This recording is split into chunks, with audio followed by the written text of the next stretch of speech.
Welcome to the Lit Up Lightworker Podcast, bringing you fun and soulful interviews with spiritual teachers with the aim of tuning you in and lighting you up. You can access all episodes of the podcast on iTunes, Spotify, Stitcher, and TuneIn. And be sure to subscribe to my YouTube channel for more videos and interviews about spirituality and wellness. My name is George Lizos. I'm a spiritual teacher, intuitive, the co-creator of Elemental Healing, and the author of Be the Guru. And today I have with me the fabulous founder of Chakra Girl and host of the Chakra Girl Radio Podcast, Amber-Lee Lyons. Amber, welcome to the Lit Up Lightworker Podcast. Thank you for having me. I feel lit up already. I am so excited to have you on the podcast because we're going to talk about something that I never thought to put in the same sentence: chakras and spirituality. Like, chakras and business. Sorry. Yes, chakras okay. and business. That too, yeah. Yes.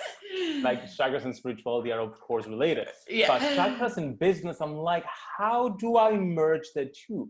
But before we dive into it, I want to hear about your story to becoming the Chakra Girl and combining chakras and business. Yeah, so I was just a hot mess in my 20s, which I think is like a lot of us. And I started going to yoga. You know, it's like, it was very slow transition. Like I was not spiritual at all, did not grow up spiritual, did not grow up religious, but I always knew that there was something else. And I started going to yoga just to like lose some party pounds, but I ended up, getting so much more than I bargained for. And one day I was like late for yoga, and they wouldn't let me in the class because I was too late. So they're like, we have a meditation class if you want to do that. And I was like, well, how many calories will I burn? Is it worth it? They're like, I mean, eventually it could lead to weight loss. I'm like, okay, I'll go. So I did like the first meditation class I ever went to. I realized that I was like swallowing like every 5 seconds and like clearing my throat every 5 seconds. And I was opening my eyes and kind of looking and being like, is this normal? Does this happen to everyone? Like, what's going on? And I asked the teacher about it after, and she's like, well, you probably have a blocked throat chakra. But I had never just sat still by myself quietly for like probably ever. So I didn't notice like all of this energy stuff going on in my body. I had no idea what a throat chakra was, but I went home and consulted Dr. Google and started going wild with it. And I learned about crystals. So I bought an Amazonite crystal and an aquamarine crystal. And I slept with one of them on my throat every single night for 2 weeks, went back to the meditation class, and that block was gone. So I was like, okay, this stuff works. So then I just became obsessed. I was like, what else can I fix in my life? And I realized that as I fixed these physical things, my outside world changed as well. So it was really powerful. And then it all kicked off from there. And then it all kicked off. I decided that I wanted to create a very approachable, fun chakra jewelry business. So that was actually my first business. Oh, wow. I didn't know that. Okay. Yeah. Yeah. And I like the whole concept was jewelry for to solve your modern girl problem. So I had like a hangover bracelet and like a shopaholic bracelet and stuff like that. And I found that no one really cared about the jewelry. Like people loved the brand. They would reach out to me all the time. I did sell some stuff, but people would reach out to me and they'd say, hey, like, I love your brand. I love that you started a business. Like, I want to start a business too. How did you unblock your chakras to start a business? Like, what chakra should I be working on to start my business? And I kind of like looked at what I had done in my business. And I realized that as I went through the steps of creating my business, it actually required me to tap into each chakra in sequence.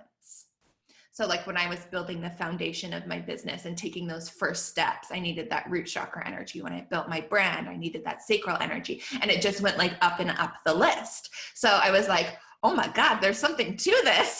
So like, this is a thing, like this is not a mistake. So I created a program around that called Chakra Girl Business School. And I was like, well, I'm going to start, charging people for this business advice if they don't want my jewelry. And I created that program, and it's been really, really powerful. And I still myself, every time I do something new in my business, I go through those 7 steps. Gosh, hearing you talk about it, it makes perfect sense. I mean, the chakras are our connection between the physical world and the spiritual world, and running a business is part of the physical world. So why not work with the chakra system for that? So I want to give the listeners something really practical to take home. So can we go through these 7 chakras? Yeah, And you just briefly tell us what part of our business is related to. Totally. Okay. So root chakra is the foundation. So everything from your core message to who you're doing this for. It's like the who, what, why, how. Like that's the root chakra. It's like really clarity. And it's the same thing with manifestation. Like the first step is always getting clear with what you want. Oh my gosh, it's 11:11 right now. How wild is that? Sorry, I had to say that. Okay. Sacral chakra is your creativity, and it's your connection to yourself and your emotions. And one of the most powerful parts of a brand is the visual side of it, but then also the emotional connection. So how are you telling your story? How are you giving your value to the world?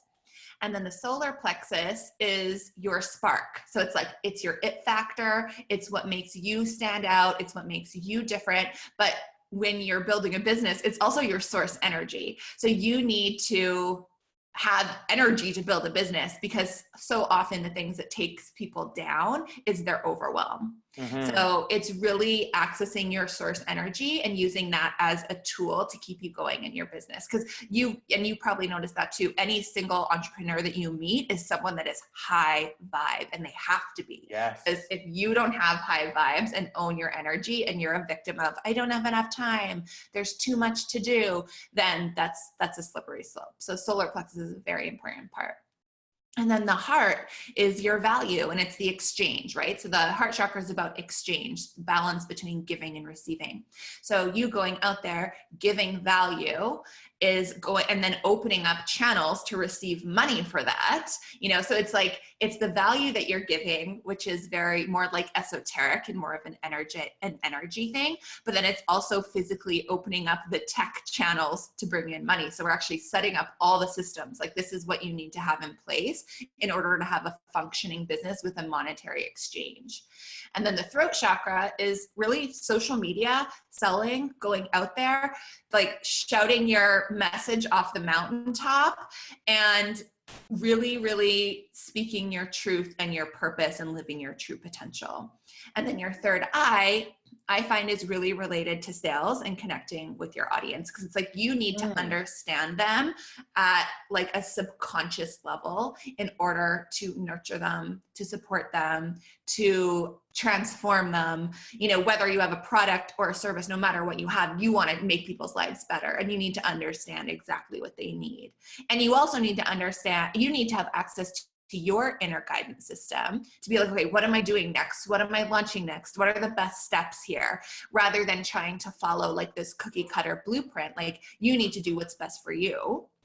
And then the crown chakra is just the overall manifestation and your connection to source, your connection to flow, and just continuing to elevate, expand, and grow your business. Scaling essentially is wow. So the way basically that this works in the Chakra Business School is you work on both the energy level of the chakras, and then you implement that, I guess, in practical processes. So it's a proper business school. You're teaching people 100% how to launch their business, right? Yeah, exactly. So we've got, we separate each chakra into 2 modules. So we have a yin module and a yang module. So the yin module is like, we're going to spend a week tapping into this energy and clearing out whatever is blocking it. And then once we've done that, the next week is like business module. Okay, now that we've cleared that out, let's get your website up. Let's get these things. We've got all the videos, tutorials, like business in a box, everything's there. But people always say like, I knew I was going to have a business at the end of this, but I did not know that I would be a completely different person. Like it's the transformational side of it is so powerful. But I think anytime someone launches a business, like that's when your demons come out. That's when you know what I mean? Like it's new levels, new devils. Every time you do something new and out of your comfort zone is when all the fears kick in, all the insecurities kick in, and we need to face them and clear them out proactively so that we don't let them win. We don't let the darkness win. I like the depth to it. It's like Marie Forleo's B-School, but spirited and more high vibe. Exactly. And the deep work and releasing stuff, and therefore growing through them. So you mentioned the yin and the yang modules, and it brings me to my next question, which is about feminine and masculine energy. Something that I find when I work with spiritual entrepreneurs is they're afraid of launching or growing their business because they don't want to be too masculine in their energy because of all the trauma that we have from patriarchy, abusing masculine energy. So we have this subconscious innate fear, sometimes past life fear, that if we use masculine energy, we're going to abuse it because we've been abused by it. And therefore we choose to just over depend on the universe for support and just say, I'm just going to quit my full-time job without any plan and trust that the angels will show up and make everything work. So how do we balance our masculine and feminine energy when running and launching a spiritual business? I mean, I run on the core authentic belief that we are meant to be abundant and lavish. Like that is at our core. When we are manifesting, it's when we are high vibration. So I just believe at our core, that is what is meant for us. So if we know that we're taking action from a place of love, not a place of fear, it's not like I'm doing this to make money, it's I'm doing this to change the world. Like if you can make that your purpose and everything is operating from that place of love, then A, you're going to make more money, and B, like, how could that be wrong? Like, how could it be wrong to take strong action towards that? So yeah, I mean, I definitely run into like both sides of the spectrum, because I run into people who have a bit of like a lack mindset. And sometimes we all get into that. Sometimes we are operating from lack, and then it's like, okay, how can we show them to bring in more heart? But then there's the people who have the heart, but they just want to meditate their way to the action. But it's like, that doesn't work. Like there's actions and there's steps that need to be taken. Manifestation is an exchange. It's not about sitting and waiting for it. It's about moving towards it. And you could try 10 things to make your business work, and it could be the 11th thing that you didn't try that makes it work, but it's because you put momentum towards it that it worked. So if you're just always moving energy forward in an excited, inspired way, then it can feel good to be operating in the masculine, and it can feel fulfilling, and you can have that balance where your heart is still in it. It doesn't feel like you're like, trying to be the big man, or like trying to like, I don't know, be greedy or whatever. But then also just like looking at like, why would I think that that's what I'm going to turn into? Like, why would I think that I'm going to turn into like, I don't know, Scrooge, like just because I have money, you know what I mean? Like, because we watch all these movies when we're little, where the villain is always like, the rich person's always a villain. We're programmed to think this way. Exactly. So I think it just really comes down to changing that core authentic belief. It's about integrating the purpose of love with everything else, and just overcoming all the obstacles and the subconscious fears that society has imprinted on us. Totally. So you mentioned money and spirituality, and I want to go into that, and materiality, because I love that you're into fashion, and whenever I see your story, I feel like I'm part of a movie, like the stories on Instagram. I'm like, you create these lavish, beautiful, prosperous lifestyle, which I love, and I think is equally spiritual as someone meditating for hours, for example. But there are so many people creating this rift between materiality and spirituality, thinking and imposing on other people that to be spiritual, you have to dress in a certain way, you need to have a minimal lifestyle, you need to meditate like hours and hours and hours, and lock yourself like in a retreat center and just cut yourself off from the world. And you don't do that, and I love that, and I want to empower people with a shift of perspective that will help them integrate again the two. So how do we overcome our fear of materiality and seeing it as not spiritual? And how can we see it as spiritual? Well, I mean, I think we need to get really real with ourselves. And our emotions and our chakras are like our GPS system, okay? Yes. So if you see something that triggers you. So maybe you see me with my designer bag claiming to be spiritual. You need to think of why that triggers you. You need to think of like, what am I making it mean? And why do I think that? If I see someone with a designer bag and I think that's not spiritual, what am I making it mean? Because if anything triggers you, it is about you, not the other person. Yes. So it really just takes being really real with yourself and like, okay, when was the first time that triggered me? Okay, I remember, when I was in grade 6 and, my friend's mom had this fancy car and you know what I mean? Just whatever it is, like you need to get to the root of where that started. Because I don't think that's something that was necessarily learned as people became more spiritual. It was something that started before that. And then the spirituality became kind of like an excuse, to not look at the fear. But anything that triggers you or anything that you think has to be a way is something to look at. And for myself, like you could say, well, you're saying that you have to have money to be spiritual. I'm actually not saying that. I'm saying that whatever you want is meant for you.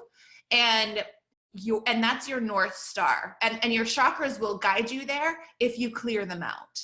But if you're letting these old programs and these old stories that are actually childhood fear, past life fear, whatever it is, if you're letting that block up your GPS, you're going to go in the wrong direction. You're going to deny what you actually want and what your actual purpose is, and you're going to go in the opposite direction. And that to me is unspiritual. So, yeah. Well, no, actually I always say if someone says anything about like, oh, you can't be spiritual when you talk about, designer things and money, I'm like, well, the most unspiritual thing you can do is judge someone. So what is that saying about you?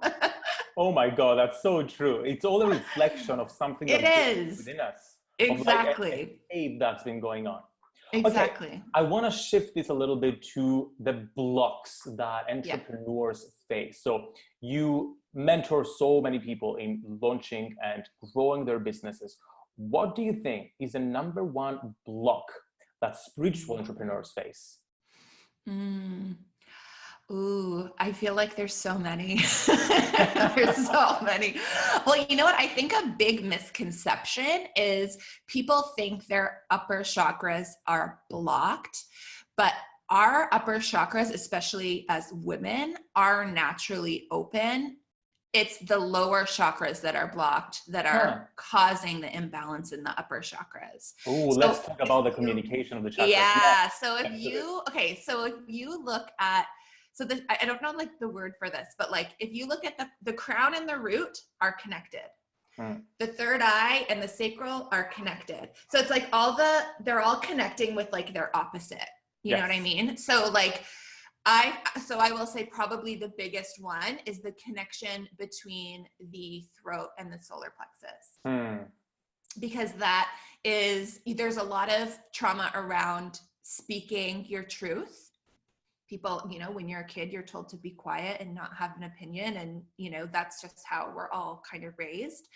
And then the solar plexus, like I was saying, about having the energy and owning your spark and your it factor, because it's so easy to sponge up what other people are doing and think that's the way, and to look for like a blueprint, but it's not. It's like you need to just be yourself. And that's something that I know I have to always remind myself of too, is like the more true you are to yourself and the more true you are to yourself as a brand, the more people are going to respond to that.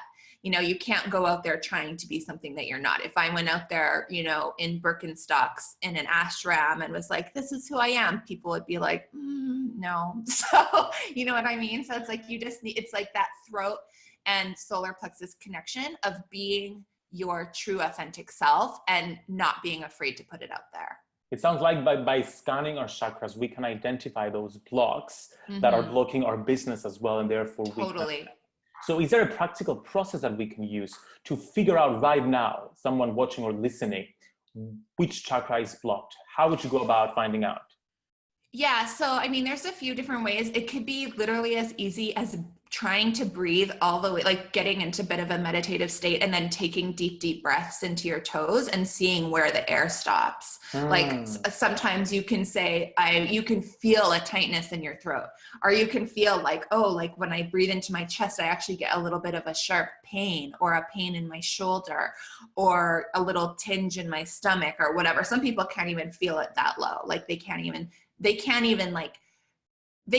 feel their energy in the lower chakras. Yes. So it's like, are you aware of the energy, the vibration? Can you feel a vibration that's going on in the lower chakras? And if you've never done chakra work, odds are that's where you want to start, is the root. But take that simple test, like breathe into it. Another one that's like maybe more fun is just like going into a crystal shop and going to the first crystal that calls your name and then going home and Googling what chakra it's for. Because our, like I said, like our chakras are a GPS. They're actually going to guide us to what we need. So that's another more fun way that allows you to shop. So fun. And actually do this every single morning. I just have a bowl of crystals right behind me on my altar, and I'm like, okay, which one calls me today? So today I chose this aura quartz crystal. Ooh. Which again, it's for the crown chakra and everything. So like, it's amazing how the crystals talk to us. I know. It's wild. It's like they're friends. They're crystal friends that they want to help us, and we can work with them too.